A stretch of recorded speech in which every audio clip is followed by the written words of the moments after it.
കൊല്ലം Thevalakkara boys സ്കൂളിൽ വിദ്യാർത്ഥി ഷോക്കേറ്റ് മരിച്ച സംഭവത്തിൽ CPIM നിയന്ത്രണത്തിലുള്ള സ്കൂൾ ഭരണസമിതി പിരിച്ചുവിട്ടു. പകരം മാനേജരെ നിയമിക്കുന്നതുവരെ കൊല്ലം DEOയ്ക്കാണ് താൽക്കാലിക ചുമതല. സുരക്ഷ ഒരുക്കുന്നതിൽ സ്കൂൾ മാനേജ്മെന്റിന് ഗുരുതര വീഴ്ച സംഭവിച്ചെന്ന് വിദ്യാഭ്യാസ മന്ത്രി വി ശിവൻകുട്ടി വ്യക്തമാക്കി.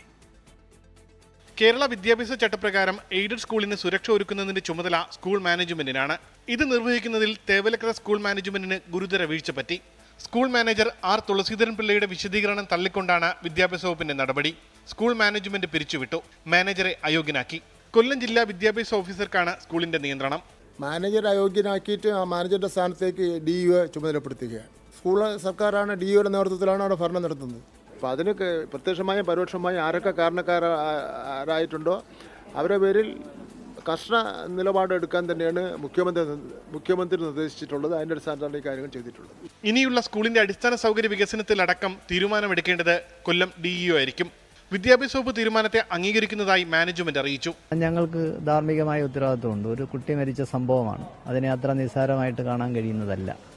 അതുകൊണ്ട് ആ തീരുമാനത്തെ ഞങ്ങൾ സ്വാഗതം ചെയ്യാം. എനിക്ക് ചോദിച്ച വിശദീകരണത്തിന് ഞാൻ മറുപടി കൊടുത്തിട്ടുണ്ട്.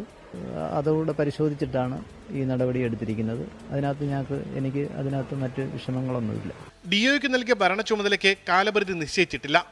സ്കൂളിന്റെ വികസനം ഉറപ്പാക്കിയ ശേഷം മാത്രമാകും മാനേജ്മെന്റിനെ പുനഃസംഘടിപ്പിച്ചാലും അത് പരിഗണിക്കുക. 24 തിരുവനന്തപുരം.